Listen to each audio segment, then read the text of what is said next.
अवकाळी पावसाने गेल्या 7 दिवसापासून जळगाव जिल्ह्यामध्ये हजेरी लावलेली आहे। त्यामुळे 7 दिवसात पिकांचं मोठ्या प्रमाणात नुकसान झालंय। तर शेतकऱ्यांना मोठा फटका देखील बसलाय। दरम्यान सरकारच्या वतीने शेतकऱ्यांच्या नुकसानीची भरपाई कशा पद्धतीने दिली जाते हे पाहणं महत्त्वाचं ठरणार आहे। अनेक ठिकाणी केळी बागांचं देखील मोठं नुकसान झालेलं आहे। तर या नुकसानीचा आढावा घेतला आमचे प्रतिनिधी सुमित देशमुख यांनी। पाहूयात। जळगाव जिल्ह्यातील तापमान हे 45 पर्यंत पोहोचले। मात्र अवकाळी वारा वादळ व अवकाळी पावसामुळे गेल्या 7 दिवसापासून जळगाव जिल्ह्यात पावसाने हजेरी लावली आहे।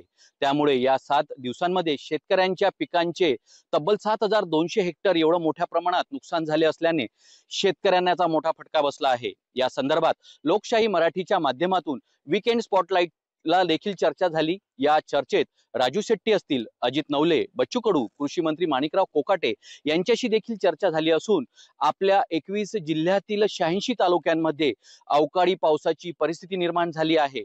यामध्ये जळगाव जिल्ह्याचा जर विचार केला तर ज्वारी, मका, केळी, सोयाबीन, लिंबू यांसह अनेक धान्य व फळबागांचे नुकसान जळगाव जिल्ह्यात झाल्याचं पाहायला मिळत आहे।